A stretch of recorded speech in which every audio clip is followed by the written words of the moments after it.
Crisan Hililio, 26 years old. Probinsyana, kasi Bicolana talaga ako.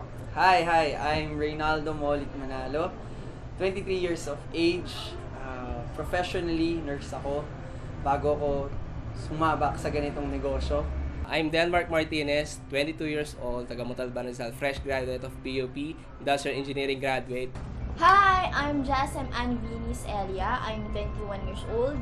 Graduate po ako ng BS Biology sa New Era University. Nag-break po ako sa bangko as a marketing assistant for 1 year. After that, nag-HPI na po ako. So before, ang tingin ko sa pera, kailangan talaga siya para umasenso ka sa buhay. Kasi doon, high school ako, pag walang pera magulang ko, hindi nila ako pag-aral ng college. So, at that time, yung pera talagang kailangan para matupad mo yung pangarap mo sa buhay. So, yung mentality ko sa money before, mahirap siyang kunin, kitain, gano'n. Ang isip lang naman, kumbaga, pag nakakita ng pera, nung bata, alam mo, gagastusin yan, bibili ka ng laruan, gano'n. Kumbaga, wala pa yung perception of investing or sabi nga, savings o pag-iipon. Ang una, syempre, ang pinaka-nagustuhan ko is yung comp plan mismo. Kung paano kakikita na hindi mo kailangan na natutukan siya kasi nga that time may full-time job pa ako. Paano ko nakilala si HPI? Nalaman ko to sa kapatid ko. Dito napaisip ako kay HPI, sabi ko sa sarili ko, bakit ganun? Unang-una, paano nila sinasabi, paano nila nagagawa na lahat ng member kumikita?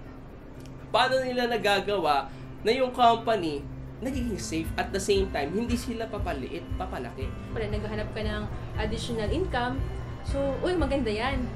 Pares din po nung katulad nung scenario ko before na yung mga taong sinasabihan ko ng negosyo, nagdududa.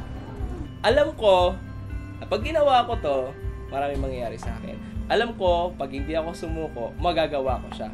Pero but then on, habang sinasabi ko sa sarili ko, marami pa rin pumapasok sa akin, marami pa rin nagsasabi, hindi talaga totoo yan, scam yan, wala talaga mangyayari dyan.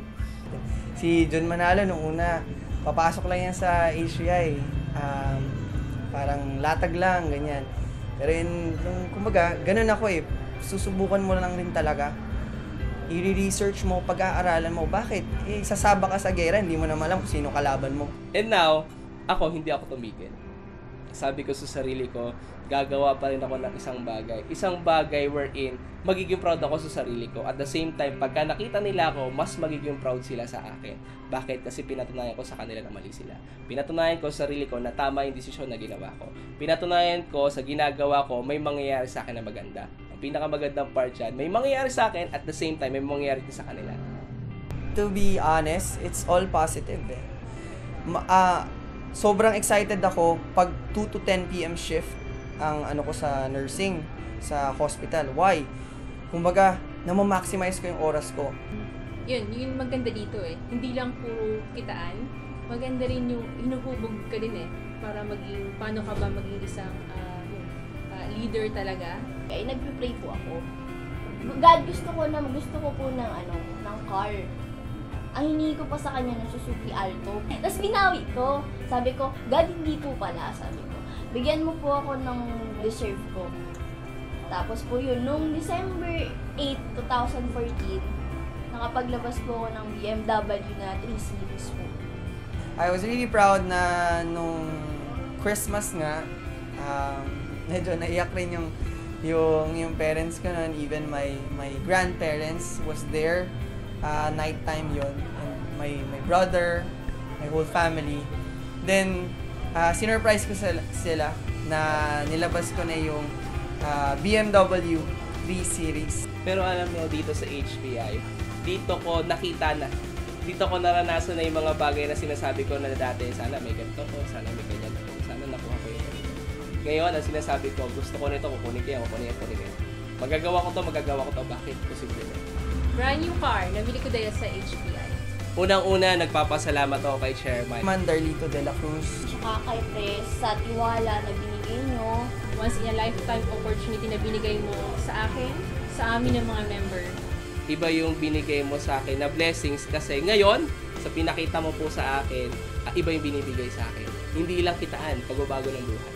Tapos sa mga core leaders ko, Team Lalabs, lahat, HPI family, management, staff, everyone who built HPI. Walang-wala ako dito. Kung hindi dahil sa inyo, hindi ko mararating to. Posible lahat dito.